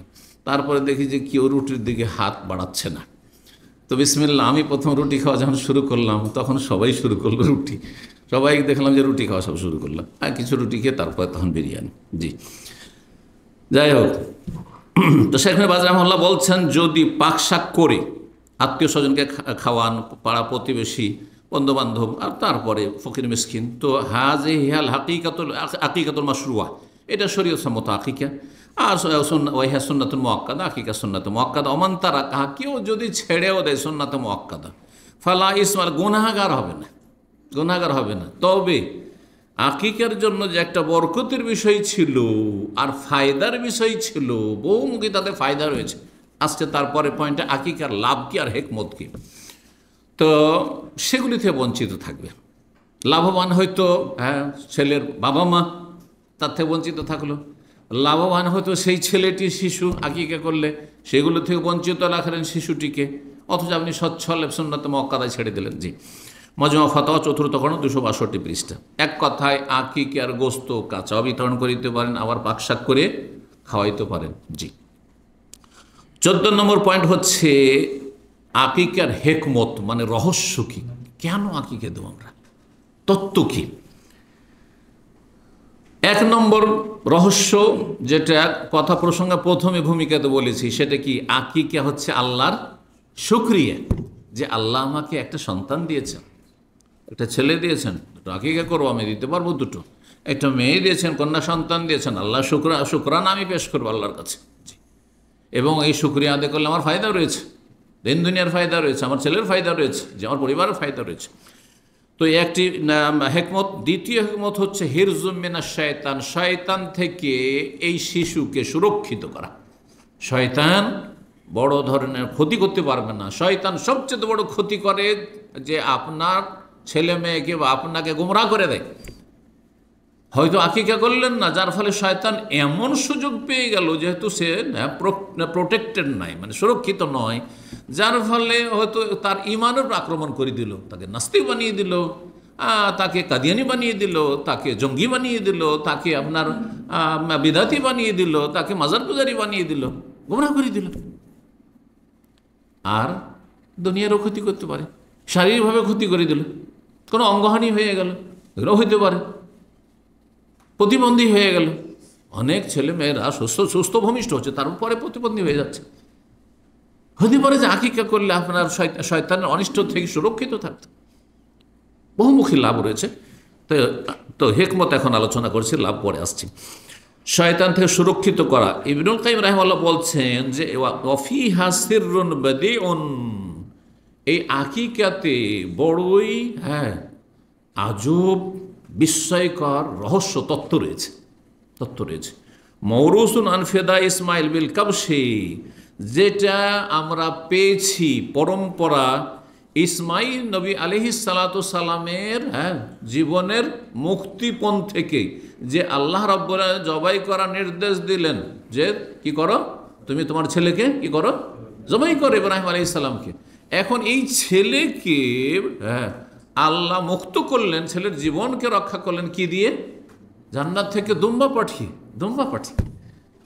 তো এটা আমরা জানতে পারি। ফাসারা সুন্নাতান ফি আওলাদিহি বাদাহু, তারপরে সেই আদর্শটি থেকে গেছে যে আইয়াফদিয়া আহাদুহুম ইনদা ওয়ালাদাতিহি বিযাবহিন, যখন বাচ্চা শিশু ভূমিষ্ঠ হবে তখন তার জীবনের একটি পণ পেশ করবে বা মুক্তিপণ পেশ করবে। ওয়ালা ইউস্তানকারু আন ইয়াকুনা হাযা হিরজাম লাহু মিনাশ শায়তান, আর কোনো দূরের কথা বিচিত্র নয় যে এটি শয়তান থেকে সুরক্ষা করার একটি গুরুত্বপূর্ণ ব্যবস্থা বাদা বেলাদ, তার ভূমিষ্ঠ হওয়ার পরে। কামা কানা যিকরু ইসমিল্লাহ ইনদা ওয়াযিফির রাহিম হিরজান লাহু মিন জারারি শায়তান, যেমন হাদিসে রয়েছে যে সহবাসের পূর্বে যদি আপনি দোয়া পড়েন, সুন্নতি দোয়া বিসমিল্লাহ আল্লাহুম্মা জান্নিবনা শায়তান ওয়া জান্নিবিশ শায়তান মা রাযাকতানা, তাহলে এই বাচ্চা যদি আল্লাহ দেন তাহলে কি হবে, লাম ইয়াদুররুহু শায়তান আবাদা, শয়তান কোনো ক্ষতি করতে পারবে না। যেমন এইটা একটা মাধ্যম সুরক্ষিত করার, তেমন আকিকা করাটাও বাচ্চাকে সুরক্ষিত করার একটি মাধ্যম। ওয়ালিহাযা কাল্লা মান ইয়াতরুকু আবাহুল আকিকা আনহু ইল্লা ওয়া হুয়া ফি তাখবীতি মিনাশ শায়তান, এই জন্য দেখা গেছে সুবহানাল্লাহ, ইমাম ইবনুল কাইয়িম রাহিমাহুল্লাহ বলছেন সেই যুগের কথা যে কোনো বাবা মা যদি আকিকার ক্ষেত্রে গাফিলতি করে আর আকিকা না দেয় বাচ্চার, অথচ সচ্ছল ছিল, তো দেখা যাচ্ছে যে সে শয়তানের শিকার হয়ে যাচ্ছে। শয়তান তার ক্ষতি করে দিচ্ছে, শারীরিক ক্ষতি করে দিল, মানসিক ক্ষতি করে দিল, দিনের ধর্মের ক্ষতি করে দিল, ইমানের ক্ষতি করে দিল। ও আসরারু শারি আযামু মিন হাযা, আর শরীয়তের যে সব তত্ত্ব রহস্য রয়েছে এর চাইতে গুরুত্বপূর্ণ আরও রহস্য তত্ত্ব থাকতে পারে, যেগুলো হয়তো আমরা উদ্ঘাটন করতে পারবো না। আল্লাহর দিনের হিকমত আল্লাহ ভালো জানেন। ওয়ালিহাযা কানা সাওয়াব আন্না যাকার ওয়াল উনসা ইয়াশতারিকান ফি মাশরুইয়াতিল আকিকাতে, এই জন্য ছেলে সন্তান হোক আর মেয়ে সন্তান হোক আকিকার শরীয়ত সম্মত হওয়ার ক্ষেত্রে সমান, যে আকিকা দিতে হবে, সে দুটো আর একটার পার্থক্য, কিন্তু আকিকা ছেলে হলেও দিতে হবে, মেয়ে হলেও দিতে হবে। জি, ওয়াইন তাফাদালা ফি কদরিহা, যদিও পরিমাণে পার্থক্য রয়েছে। তোহফাতুল মাউদুদ বিআহকামিল মাউলুদ, শুধু বাচ্চাদের নবজাতকের বিধিবিধান নিয়ে একটি কিতাব ইমাম ইবনুল কাইয়িম রাহিমাহুল্লাহ রয়েছে, খুব গুরুত্বপূর্ণ কিতাব। জি, এই সাবজেক্টের ওপর এইটি হচ্ছে আমার জানা মতে এই উম্মতে মুসলিমের প্রথম কিতাব লেখা হয়েছে, শুধু এই সাবজেক্ট, নবজাতক শিশু, আরবি ভাষায়, খুব গুরুত্বপূর্ণ কিতাব। আর যতগুলি আলোচনা আলেম ওলামারা করে থাকেন বা আমরা করে থাকি, আসল মূল কিতাব হচ্ছে ওই ইবনুল কাইয়িম রাহিমাহুল্লাহর কিতাব, সমস্ত আগের কালেকশনগুলি তাতে রয়েছে। 15 নম্বর মাসলা হচ্ছে বা পয়েন্ট হচ্ছে আকিকা সম্পর্কে, সেটা হচ্ছে আকিকার উপকারিতা। কয়েকটি উপকারিতা বর্ণনা করব, যা আমি নোট করে নিয়ে এসেছি। 1 নম্বর হচ্ছে তাআতুন লিল্লাহি ওয়া রাসূল, আল্লাহ এবং রাসূল আনুগত্য করা, আতিউল্লাহ ওয়া আতিউর রাসূল, আল্লাহকে মানো এবং রসুলকে মানো। জি, রসুল্লাহ সাল্লাল্লাহু আলাইহি ওয়াসাল্লাম এটি আদর্শ। জি, আর রসুলকে মাইয়ুতিউর রাসূলা ফাকাদ আতা আল্লাহ, যে রসুলকে মানলো সে আল্লাহ কি মানলো, সে আল্লাহ রসুল আনুগত্য করা, এটা সবচেয়ে বড় কাজ। জি, এটি ইবাদত। 2 নম্বর হচ্ছে ইহইয়াউল সুন্নাতি নববিয়ান, নবী সাল্লাল্লাহু আলাইহি ওয়াসাল্লামের সুন্নতকে জীবিত করলেন আপনি। এখন এই আকিকা করা যদি আমরা সবাই বন্ধ করে দিই বা কোনো দেশে বন্ধ করে দেওয়া হয়েছে, তার মানে এই সুন্নতটা সেখানে মরে গেছে, মৃত সুন্নত। যেমন আমাদের দেশে এক সময়, আজকে থেকে 30 বছর আগে, হানাফি এলাকাতে তাহিয়াতুল মসজিদ বলে কোনো নামাজ ছিল না, ছিলই না, বরং এর বিরোধিতা ছিল। জুমা মসজিদে গিয়ে চোখের সামনে দেখেছি, আগে বসবে একটু, 10-20 সেকেন্ড হলো, বসার পর উঠে তখন শুরু করবে, যাতে হাদিসের বিরোধিতা হয়। আহলে হাদিসেরা কিছুটা জানত, যদিও গ্রামে গঞ্জে হয়তো অত দাওয়াত পৌঁছিত না, তখন সোশ্যাল মিডিয়াও ছিল না, কিন্তু তারপর কিছুটা অন্তত তারা জানতো, কারণ তাদের আলেম ওলামারা হাদিসের আলোচনাগুলি করেই থাকে, আর তারা চেষ্টা করে যে হাদিসে কি আছে। তো যার ফলে সেই যুগেও অনেক পার্থক্য দেখা গেছে, যে যারা পরম্পরা ওই সব মযহাবের দোহাই দিয়ে চলছে, বাপ দাদা ধর্ম পালন করছে, তাদের মধ্যে বহু সুন্নাত মিলিত ছিল। তারপরে মাগরিবে আজান যেমনই লা ইলাহা ইল্লাল্লাহ শেষ, সাথে সাথে ইকামত, একবারে কোনো চান্সে নেই যে 2 রাকাত পড়তে দেবে। এখন অনেক হানাফি মসজিদও চান্স দিচ্ছে যে আপনি পড়তে পারবেন হয়তো, কিছুটা নমনীয় হয়েছে, হয়ে জানা হয় নাই। তাহলে এই সুন্নতগুলো, মৃত সুন্নত জীবিত হচ্ছে। এরকম বহু মৃত সুন্নত আমাদের সমাজে। নগদ মোহরের মৃত সুন্নত এমন মেরে দিয়েছিল, নগদ আসলটাকে মেরে দিয়ে নকলের ওপর আমল। কোনো নগদ মোহর বলে কিছু ছিল না আমাদের দেশে। আমার পুরো ডিস্ট্রিক্ট আমি বলতে পারি আলহামদুলিল্লাহ যে আমার পরিবার, আমরা প্রথম নগদ মোহর চালু করেছি। আর আমার পাশের ডিস্ট্রিক্টে দিনাজপুরে আমার শ্বশুর বংশ প্রথম, যখন আমি বিয়েতে গেলাম, বলছে আমাদের বংশ নগদ ছাড়া কারো ধার মোহর নেই, সে অল্পই কিন্তু নগদ আছে। তারপরে এখন তো অহরহ নগদ মোহরে বিয়ে হচ্ছে আহলেদের সমাজে, কিন্তু তখন আহলেদের সমাজেও নগদ মোহর ছিল না, সব বাকি, সব বাকি। আবার কি বেদাতি তরিকার বাকি 101 টাকা নগদ, এটা পরে হলো। প্রথম দিকে 1 টাকা নগদ হইত, তারপরে 5 টাকা নগদ হইত, তারপরে 101 টাকা নগদ, তারপরে 201 টাকা, 501 টাকা নগদ, আর বাকিটা বাকি। বুঝতে পারছেন কোথা থেকে পেলো যে 501 টাকা করতে হবে, 101 টাকা করতে হবে? সব বিদাতিগুলো। জি, তো যাই হোক, আসল বিষয় দিকে ফিরে, সুন্নতকে জীবিত করা। যেই সব দেশে কোনো সুন্নত নেই রসুলের, সেই সুন্নতের গুরুত্ব সেখানে বেশি, সেই সুন্নতের গুরুত্ব সেখানে বেশি। পারলে করবেন, কিন্তু যদি দেখেন যে ঝামেলা বাঁধবেন না, সেগুলোতে বেঁচে থাকবেন, মারামারি কলহ থেকে বেঁচে থাকবেন। 3 নম্বর রহস্য হচ্ছে ফাক্কুন রেহানিল ওয়ালিদ। এই যে দায়বদ্ধ রয়েছে আকিকার সাথে, বাচ্চাকে কি কথা থেকে মুক্ত করা। জি, আর এর ফিদিয়া, তার জীবনের পণ আল্লাহর কাছে পেশ করা, যে আল্লাহ, আমি আমার এই ছেলে বা মেয়ের একটি প্রাণ তুমি দিয়েছো, তার বদলে একটি প্রাণ আমি তোমার সন্তুষ্টের জন্য কোরবানি করলাম, জবাই করলাম। কোরবান মানে আল্লাহর সান্নিধ্য লাভের জন্যই করে, কোরবান নয়। কোরবান করা আসলে মানে আল্লাহ সন্তুষ্টের জন্য আমি উৎসর্গ করলাম, জবাই করলাম। সুতরাং আমার ছেলে মেয়েটিকে তুমি কি করিও, রক্ষা করিও। জি, ফিরিয়ে। 4 নম্বর হচ্ছে যে এই ওসিলাতে বেশ কিছু মানুষকে খাওয়াইলেন। মুসলিম যে কোনো ভাই বোনকে খাওয়াইলে নেকি রয়েছে।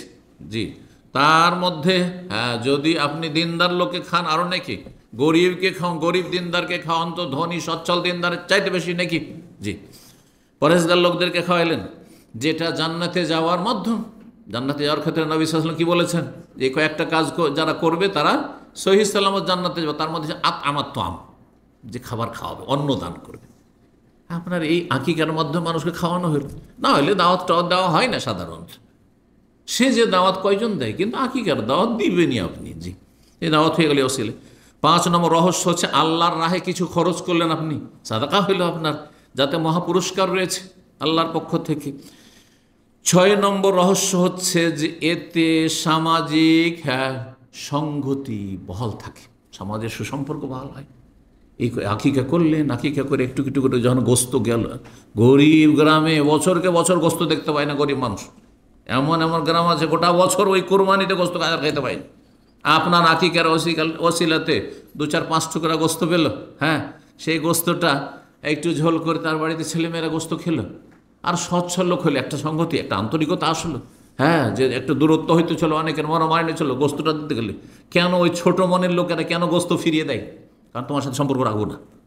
জানেন না গ্রাম অঞ্চলে এত ছোট মন মানুষের, যে ঝগড়া হয়ে গেছে বা কোনো মনোমালিন্য হয়েছে, আচ্ছা তোকে পাবো, থাম, কোরবানির গোস্ত দিতে আসবি না, তখন দেখবো তোকে।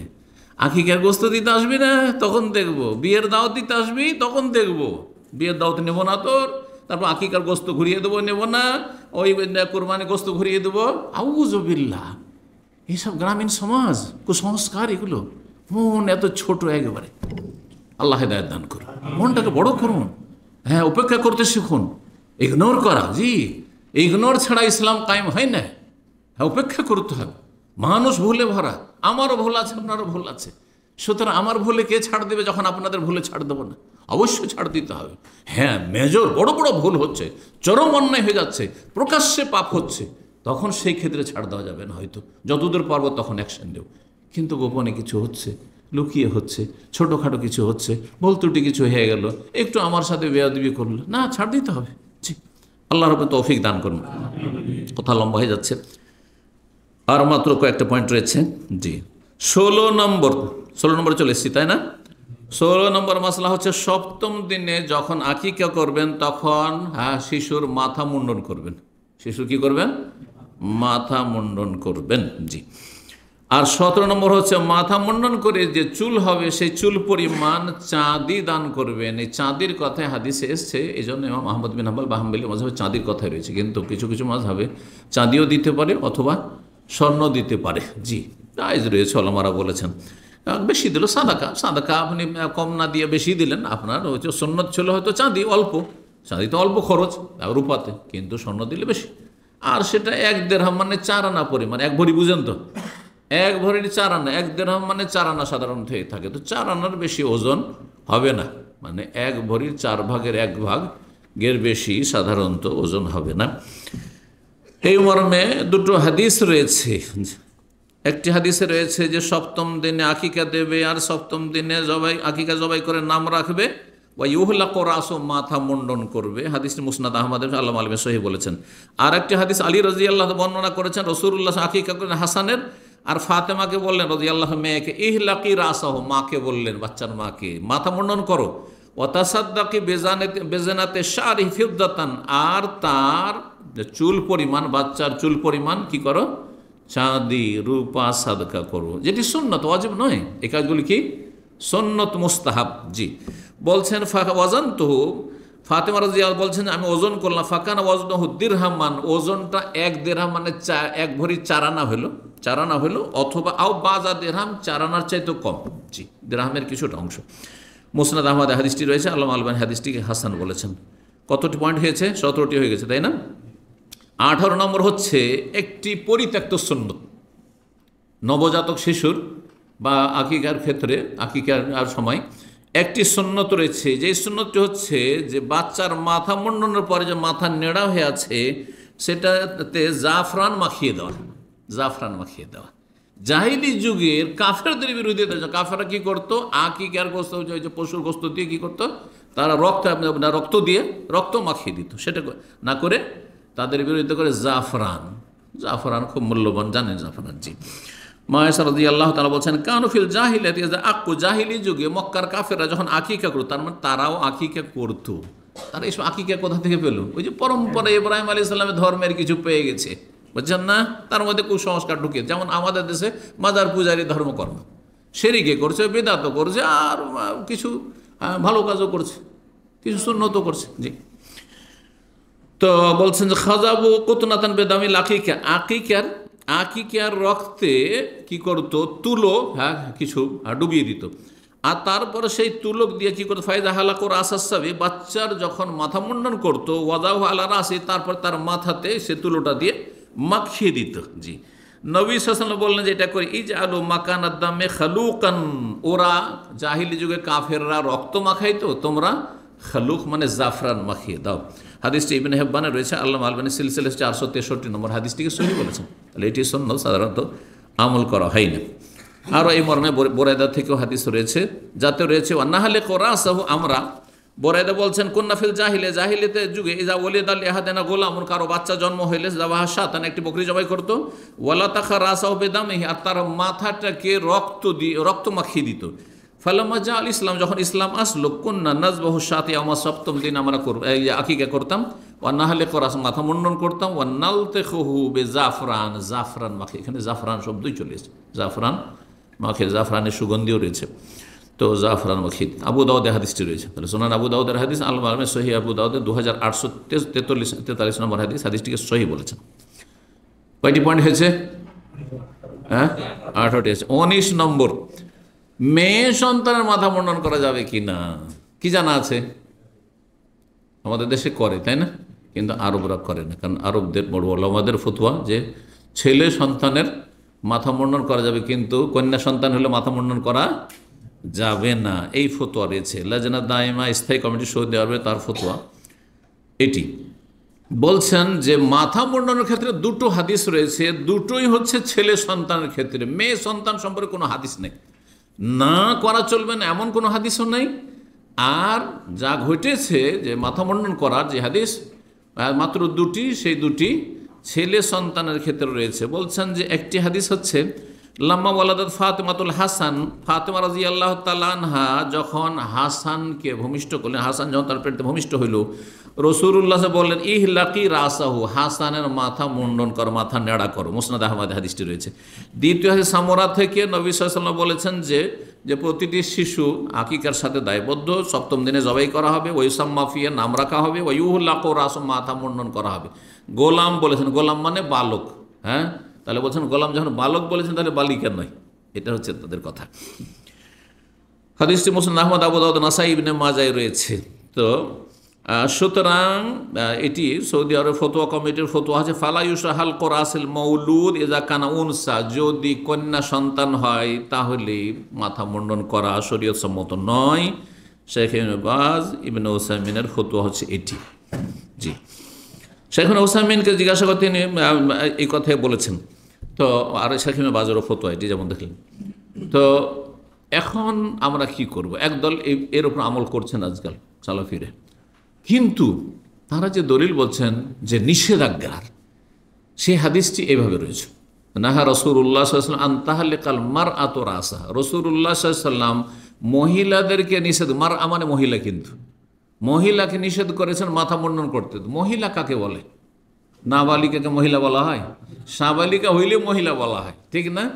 তাহলে বোঝা হলো সাবালিকা মহিলার মাথা মুন্ডন হচ্ছে হারাম, এই হাদিসের আলোকে নাজায়েজ। কিন্তু ছোট শিশু মাতৃগর্ভ থেকে ভূমিষ্ঠ হয়েছে, এই যে মাথার চুল নিয়ে, সেটা আজার অন্তর্ভুক্ত। আর হাদিসে রয়েছে ইউমাতু আনহুল আযা, সপ্তম দিনে তার যে কষ্টদায়ক বস্তু বা নোংরা বস্তু রয়েছে, ময়লা আবর্জনা, সেগুলি পরিষ্কার করতে হবে। সুতরাং এটার দাবি অনেক ওলামারা বলছেন যে ছেলে সন্তান হোক অথবা মেয়ে সন্তান হোক মাথা মুন্ডন করবেন, এতে চুলের অবস্থাটাও ভালো হবে, যেটা আমাদের অভিজ্ঞতায় বলছে চুলের অবস্থা ভালো হবে। সুতরাং কোনো অকাট্য দলিল যেহেতু আমাদের কাছে নেই যে কন্যা সন্তানের মাথা মুন্ডন একেবারে নাজায়েজ, সুতরাং যদি মনে করে যে পরিবারের লোকেরা যে আমার কন্যা সন্তানের চুলগুলো ভালো করার জন্য যাতে ভালো হয়ে আসে, আর সেই জন্য মাথা মুন্ডন করবো ছোট অবস্থায়, তো জায়েজ রয়েছে, যদিও ছেড়ে দেওয়াটা বেশি ভালো বা সতর্কতা, আল্লাহু তাআলা আলাম। জি, তো এই ক্ষেত্রে তাহলে আমি ফতোয়া, জি, অন্যটিকে আমি প্রাধান্য দিলাম যে কন্যা সন্তানের মাথা মুন্ডন, জি, জায়েজ রয়েছে যতক্ষণ ছোট রয়েছে, বিশেষ করে প্রথম সপ্তম দিন। আচ্ছা, সপ্তম দিন অনেক সময় চামড়া নরম থাকে, ক্ষতির আশঙ্কা থাকে, মাথা মুন্ডন করতে না জানলে যাকে মাথা মুন্ডন করা ঠিক হবে না, ক্ষতি হইতে পারে, তাহলে এটা বিলম্ব করতে পারে, একটু বড় হয়ে যাক, 14 দিন 21 দিন বা তারপরে করেন, কোনো অসুবিধা নেই। জি, কতটি মাসলা হয়েছে? 19 হয়ে গেছে। সর্বশেষ মাসলা সেটা হচ্ছে নবজাতকের খাতনা করা, আমাদের দেশে খাতনা করা, আল্লাহ আকবার, এক সময় খাতনা করা হয়তো সাবালক হইতে চলেছে, আর তারপরে ও জানতে পেরেছে যে আজকে ওস্তাদ আসবে। আপনারা কি বলেন? ওস্তাদ আসবে। সুতরাং ও এমন পালা পালিয়েছে, কোথায় যে লুকিয়েছে, মাটির কুঠির তলায় কোথাও লুকিয়েছে, টেনে নিয়ে এসে ছেঁচড়ে নিয়ে আসছে, ওরা খাটের তলায় লুকিয়ে গেছে, ওই ভুষার ঘরে যে গরুর ভুষির ঘর আছে তাতে লুকিয়ে গেছে, এখান থেকে টেনে হেঁচড়ে তাকে ধরে নিয়ে আসছে, পালিয়ে বেড়াচ্ছে সে। আস্তাগফিরুল্লাহ ওয়া আতুবু ইলাইহি। আউযুবিল্লাহ। তো বড় হওয়ার পরে খাতনা করা ঠিক নয়, একবারে যত ছোটতে করবেন তত বেশি ভালো। বরং সুন্নত মুস্তাহাব হচ্ছে সপ্তম দিনে কি করা? খাতনা করা। এই সপ্তম দিনে খাতনা করা সম্পর্কে হাদিস শুনেন। জাবের রাদিয়াল্লাহু বলছেন, আক্কা রাসূলুল্লাহ আনিল হাসানে আল হুসাইনে, রাসূলুল্লাহ সাল্লাল্লাহু আলাইহি ওয়াসাল্লাম হাসান হোসেন আকিকা করলেন। ওয়া খাতানাহুমা লিসাবআতি আইয়াম, সপ্তম দিনে খাতনাও করেছেন, সপ্তম দিনে খাতনা করেছেন। এই জন্য এইখানে বাচ্চারা যখন হাসপাতালে থাকে তখনই জিজ্ঞাসা করে, যখন বাচ্চা ভূমিষ্ঠ হইল, আপনি যখন হসপিটালে তখন জিজ্ঞাসা করে যে খাতনা করবেন? খাতনা করলে সাথে সাথে একটা অ্যাপয়েন্টমেন্ট দিয়ে, সপ্তম দিনের আপনি অ্যাপয়েন্টমেন্ট দিয়ে দেবে, আর জান আপনি সপ্তম দিনে খাতনা করে। এতে ফায়দা যে বেশি রক্তক্ষরণ হবে না, বাচ্চাটা বেশি কষ্ট পাবে না, আর তারপরে বাচ্চা ক্ষতিও কম হবে, শারীরিকভাবে সব দিক থেকে ভালো। ছোটোতে এই কাজটি হয়ে গেল, আর সুন্নত কায়েম হলো। বাইহাকিতে হাদিসটি রয়েছে। ইবনে আব্বাস রাদিয়াল্লাহু তাআলা মতে আরেকটি হাদিস, সাবআতুম মিনাস সুন্নাহ ফিস সাবি, শিশুদের ক্ষেত্রে 7টি সুন্নত রয়েছে ইয়াম, সপ্তম দিনে 7টি সুন্নত। 1 নম্বর বলছেন নাম রাখা হবে, ওয়ায়ুখতানু, খাতনা করা হবে, ইউমাতু আনুল আযা, আর তার ময়লা আবর্জনা দূর করা হবে, মানে মাথা পরিষ্কার করা ইত্যাদি, বা যে বাচ্চা ভূমিষ্ঠ হওয়ার সময় যে ময়লা আবর্জনা শরীরে থাকে সেগুলো পরিষ্কার করা। ওয়ায়ুসকাবু উযনুহু, কান ফোড়া, যদি মেয়েদের যদি হয় তো কান ফোড়া। ওয়ায়ুআক্কু আনহু, আকিকা দেওয়া হবে। ওয়ায়ুহুলাকু রাসহু, মাথা মুন্ডন করা হবে। ওয়ায়ুলতাখু বিদামি আকিকাতিহি, আর তার আকিকার রক্ত মাখানো হবে। এটা জাহিলিয়াতের যুগে করতো, সেটা না করে কি করবেন? জাফরান। ওয়ায়ুতাসাদ্দাকু বিওয়াজনি শারিফি রাসি যাহাবান আও ফিদ্দা, তারপরে তার মাথার যে চুল, সেই চুল পরিমাণ স্বর্ণ কিংবা চাঁদি, এইখানে স্বর্ণ কিংবা চাঁদি এসছে। এই জন্য শাফেঈ এবং মালিকি মযহাবের ওলামারা বলছেন, এই দুই মযহাবে, যে স্বর্ণ দিলে ভালো, আর চাঁদি দিলেও দেওয়া যেতে পারে এই হাদিসের আলোকে। কিন্তু প্রসিদ্ধ যে হাদিসে তাতে চাঁদির কথা রয়েছে, একটু আগে যে হাদিসটি বললাম, সেই জন্য হানাবেলা সেটাই বলছেন, আর সেটা কি শক্তিশালী বলছেন মত। তাবরানীতে এই হাদিসটি রয়েছে। তো এই ছিল সর্বশেষ আলোচনা, আর এখানে আলোচনা শেষ করছি। জাযাকুমুল্লাহ খাইরান। আল্লাহ রাব্বুল আপনাদেরকে নেক জীবন দান করুন। আল্লাহ রাব্বুল আলামিন আপনাদের জীবনে বরকত দান করুন। আপনাদের ছেলে মেয়ে, আমাদের ছেলে মেয়েতে আল্লাহ বরকত দান করুন, এবং কিয়ামত পর্যন্ত তাদেরকে দিনের ওপর আগামী প্রজন্মকে রাখুন, এবং সমস্ত রকমের অনিষ্ট থেকে আল্লাহ হেফাজত করুন। দিনের অনিষ্ট, দুনিয়ার অনিষ্ট থেকে আল্লাহ হেফাজত রাখুন, বালা মুসিবত থেকে আল্লাহ হেফাজত রাখুন, এবং তাদেরকে সৎ জীবন গড়া তৌফিক দান করুন। আর আল্লাহ রাব্বের কাছে দোয়া করে আল্লাহ মুসলিম উম্মার কল্যাণ করুন, সম্মানিত করুন, দিনের দিকে ফিরে আসার তৌফিক দান করুন। ওয়া জাযাকুমুল্লাহু খাইরান ওয়া সাল্লাল্লাহু আলা নবিয়িনা মুহাম্মদ ওয়া আলা আলিহি ওয়া সাহবিহি আজমাইন।